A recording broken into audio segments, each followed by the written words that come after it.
कि भारत माँ की जय ना बोले फिर से फतवा आया है, कि भारत माँ की जय ना बोले फिर से फतवा आया है, राष्ट्रवाद का पृष्ठ फाड़ कर अंबर में लहराया है। भारत माँ की जय गर्जन है अपने हिंदुस्तान की, भारत माँ की जय पूजा है अपने हिंदुस्तान की। जय भीम जय मीम किनारे जिनको अच्छे लगते हैं, हरे रंग पर चांद सितारे जिनको अच्छे लगते हैं। बंजर भूमि पे तरुवर फलदाई नहीं हो सकता है, बंजर भूमि पे तरुवर फलदाई नहीं हो सकता है, बंजर भूमि पे तरुवर फलदाई नहीं हो सकता है। जो माँ की जय ना बोले वो भाई नहीं हो सकता है।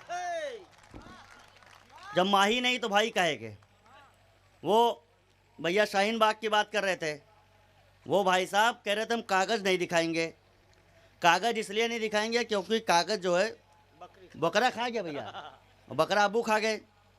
मजे की बात ये थी उसमें, और वो एक दिन वो हमारे देश के एक राष्ट्रीय पार्टी के एक राष्ट्रीय बच्चा भी हैं, वो राहुल गांधी जी, उन्होंने एक बयान दिया। हाँ, बड़ी देर बाद मजा आया इधर। हाँ, वो सर उधर एक बयान उन्होंने दिया कि मैं सावरकर नहीं हूँ। कितने लोगों ने बयान सुना है? सबने सुना है। मेरा एक जवाब भी इधर बहुत वायरल हुआ। उन्होंने कहा कि मैं सावरकर नहीं हूँ, अगली टिप्पणी पर आपके हाथ खुलेंगे। उन्होंने कहा मैं सावरकर नहीं हूँ, तो मैंने कहा हो तो तुम गांधी भी नहीं। और अगली टिप्पणी पर ऊर्जा इससे दोगुनी हो। मैंने कहने की कोशिश की कि सावरकर बनने के लिए समुद्र के जहाज से कूद करके समुद्र को पार करके किनारे तट पर जाने वाला व्यक्ति सावरकर बनता है। किसी बैंकॉक में जाकर सागर के किनारे मसाज करवाने वाला आदमी सावरकर नहीं बना करता है। वो कागज नहीं दिखाएंगे बता रहे हैं। कागज इसलिए नहीं दिखाएंगे, लगभग 30-40 साल पहले फिल्म आई थी अमर अकबर एंथोनी, कागज देखे गए तो पता चला तीनों का बाप किशन लाल है। अच्छा, हम इसलिए दिखाने के लिए तैयार बैठे हैं क्योंकि अभी हम कल मिर्ज़ापुर से आ रहे हैं। इलाहाबाद में पंडा जी मिले जो हमारी 40 पीढ़ी का पता जानते हैं। अगर हमारे कागज़ खो भी गए तब भी समस्या नहीं है। अब जो विषय यहाँ पर आ रहे हैं, मैं शुरुआत के 2-3 मिनट, हालांकि वो काम मुझे 10-15 मिनट तक करना चाहिए था, लेकिन अब समय नहीं है, इसलिए शुरुआत के 3-4 मिनट कुछ अच्छा सुना देना चाहता हूँ जिसको ढंग की कविता कहते हैं, और उसके बाद आपको वो सुना दूंगा जो आप लगातार यूट्यूब के सोशल मीडिया के माध्यम से सुनते रहते हैं। 4 पंक्तियाँ से शुरू करने की कोशिश करता हूँ।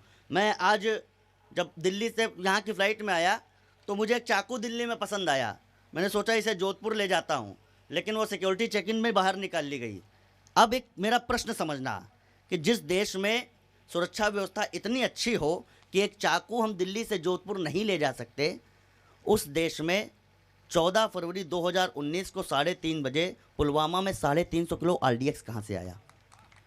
4 पंक्तियाँ अगर मुझे ये पढ़ने का आदेश दे तो ये 4 पंक्तियाँ मैं पढ़ने की कोशिश करता हूँ कि ज़िंदगी को ज़िंदगी बनाते उन सैनिकों की, ज़िंदगी को ज़िंदगी बनाते उन सैनिकों की मुलाकात मौत से दो टूक कैसे हो गई। देश के विरोध में थे जिनके भी शोध पत्र, वही राजनीति आज मूक कैसे हो गई। चंद्रमा की शुच श्वेत कांति में नहाई हुई हंसनी वो तमका उलूक कैसे हो गई, हंसनी वो तमका उलूक कैसे हो गई, हंसनी वो तमका उलूक कैसे हो गई। और देश की सुरक्षा में जो करते नहीं थे चूक, उनकी सुरक्षा में ही चूक कैसे हो गई। भैया बात कर रहे थे कि वो भारत माता की जय नहीं बोलेगा। भाई साहब, उसने एक बयान और दिया था कि 15 मिनट के लिए पुलिस हटा लो। याद है आपको? अभी जब JNU के बाहर और जामिया के बाहर लाठीचार्ज हुआ तो वही भाई साहब, उनके लोग गुर्गे लोग कह रहे थे भाई साहब 15 मिनट के लिए तो हटाओ। हाँ, कुछ थोड़ी देर बाद भी समझ में आ सकता है, लेकिन ताली अभी बजा लो क्योंकि थोड़ी देर बाद कार्यक्रम खत्म होने के बाद अगर आप तालियां बजाओगे तो अच्छा नहीं माना जाएगा। अच्छा, स्थितियाँ और गंभीर हो गई। अब ये 4 पंक्तियाँ और सुन लेना। इस बार हमने अपने बेटों के शव 6 फुट के बेटे भेजे थे। राजस्थान सेना में सबसे ज़्यादा लोगों को भेजता है, इसलिए वो सबसे अच्छे से समझता है। 6 फुट के बेटे भेजे, हमें टुकड़े मिले 3-3 फुट के।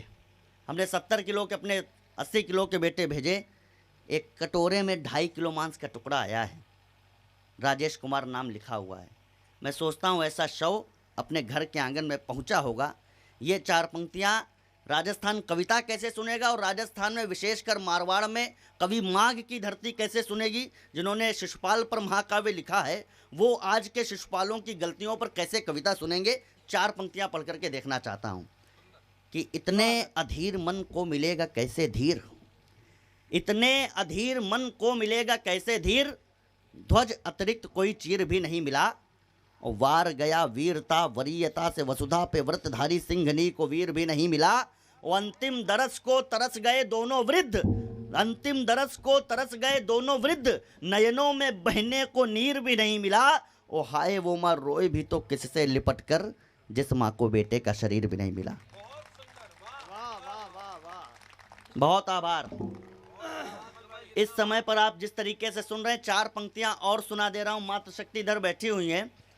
एक शव जब सूचना पहुंची उसके पिता तक, तो उसकी पत्नी गर्भवती थी, उसी दिन उसकी डिलीवरी थी। उसको नहीं बताएगा कि तुम्हारे पति शहीद हो गए, कहीं कोई सदमा न लगे। बिहार की घटना है। मैं सोच रहा हूं कि एक बच्चा जो जन्म लेने वाला है और उसे इस बात का पता नहीं है कि उसके पिता जिंदा हैं या नहीं हैं, ये 4 पंक्तियां करुणा की सुन लीजिएगा। वीरस के कवियों पर तमाम आरोप लगते हैं कि मन से कविता नहीं कर रहे हैं, लेकिन यहाँ पर अगर सुन के पास कर दी तो समझ में आ जाएगा कि कैसी कविता सुन रहे हैं। ये 4 पंक्तियां सुनिएगा कि गर्भवती को पति की मौत का पता ही नहीं, गर्भवती को पति की मौत का पता ही नहीं, पिता द्वारा पुत्र शोक मार लिया जाएगा, विधवा को सधवा बनाए रखना कठिन, किंतु नियति को भी स्वीकार लिया जाएगा। माँ और बच्चे पे क्या बीतेगी ये सोचिएगा। झूठ जब सच से उधार लिया जाएगा, झूठ जब सच से उधार लिया जाएगा, वो आंचल में दूध उतरेगा जब उसी दिन माता का श्रृंगार भी उतार लिया जाएगा। बहुत आभार, बहुत आभार आपका। विषय बहुत सारे हैं, संक्षिप्त में वो जेएनयू में भैया अभी घटना हुई थी कि विवेकानंद जी की मूर्ति तोड़ दी और उस पर नीचे लिख दिया भगवा जलेगा। एक टिप्पणी मेरी और सुनना। मैंने कहा मूर्खों, भगवा कभी जलता नहीं है, जब कुछ जलता है तो भगवा बनता जरूर है। और हाथ इस बार खुले कि वामपंथ देश का आधार नहीं है, मंदिर है सरस्वती का बाजार नहीं है, और स्वामी विवेकानंद की जो मूर्ति तोड़ दे उनको यहाँ पे रहने का अधिकार नहीं है।